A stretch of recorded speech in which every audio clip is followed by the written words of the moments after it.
Let me tell you how a single silent act can crack open a whole system, shake the country, and echo so deep that even the ones who try to look away have to stare straight at themselves in the mirror. Yeah, I know it sounds heavy, but stick with me. You'll see why it matters.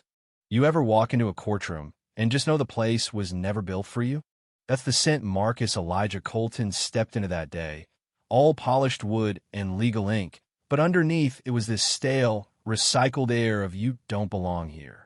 Colton, he wasn't some protester looking for a fight. He was just an old soldier in a faded uniform that had seen more sun and sorrow than most people see in 10 lifetimes.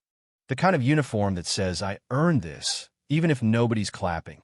He sat on the last bench, real quiet, eyes on the flag behind the judge's bench like he was waiting for it to mean something again. He didn't bother anybody. But you know how it goes, some people can't stand to see a black man sitting tall where they think he shouldn't. Officer Lasker spotted him, and you could feel the static crackle in the air. She marched up, boots striking like war drums, jaw clenched, skin pale as chalk and twice as cold.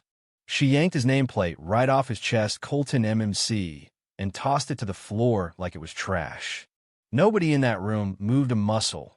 Not the judge, not the guards, not even the clerk, just kept typing like nothing happened. Permission by silence, you know what I mean? Colton didn't beg, didn't even flinch. He picked up that plate with hands steady as old oak, pressed it to his chest not to fix it, just to remember.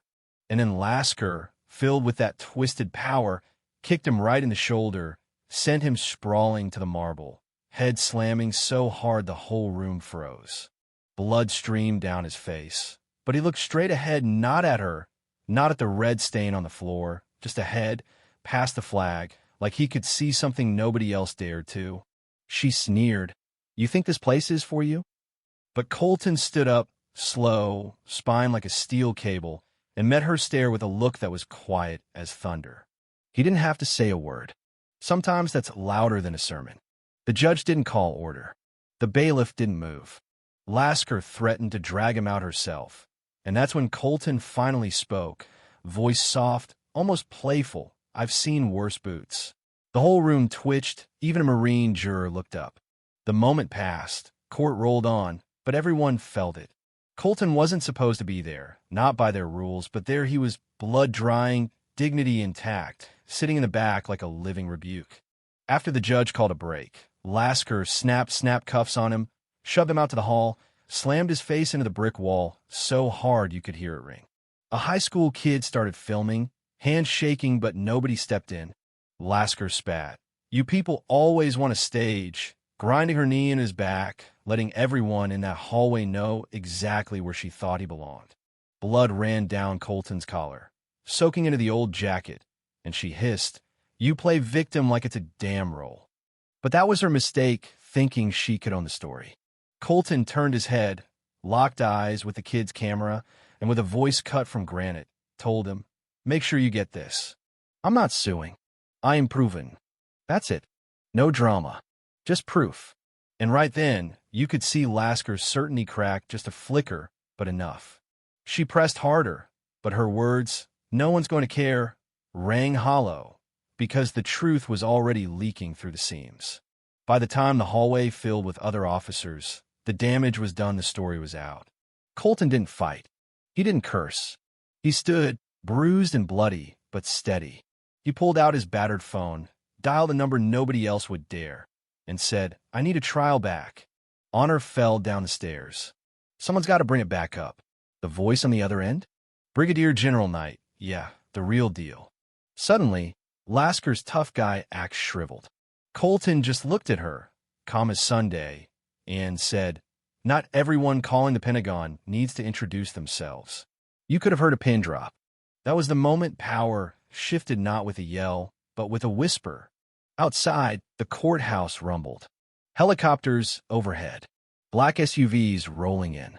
Military police in crisp uniforms, badges glinting, eyes hard as diamonds. They didn't bark orders they didn't need to. Lasker went for her weapon. A gloved hand stopped her.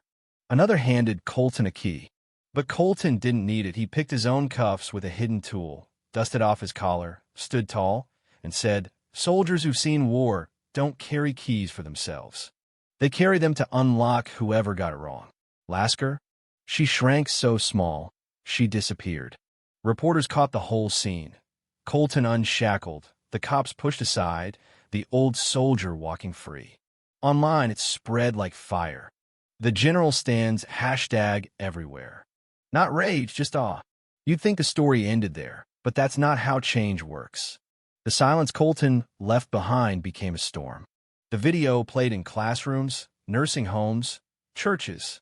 The courthouse step where he'd bled became a pilgrimage. And the system for once had to answer. Judges watched old videos, saw Lasker's pattern, saw what they'd ignored. The Chief Justice removed his own badge, laid it down. No speech, just consequence. That was the price of looking away for too long. Colton never claimed victory. He didn't go on TV, didn't sell his story.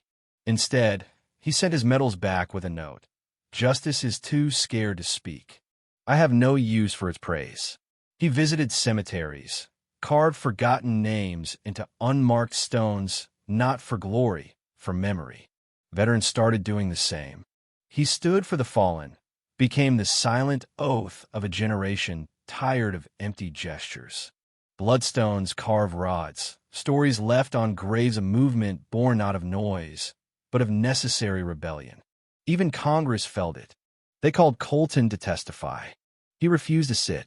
I do not sit before those who still wrestle with what it means to stand, he told them. That line ended up engraved on a steel plate outside the Capitol. In time, laws changed quietly, but for real, to honor the unrecognized.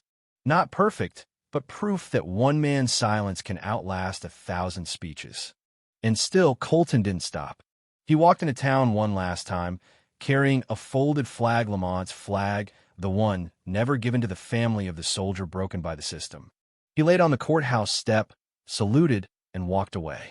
No headline could capture that silence, but the country felt it. They argued about what it meant, but Colton didn't answer. He just kept standing. When he passed, there was no funeral, no 21-gun salute.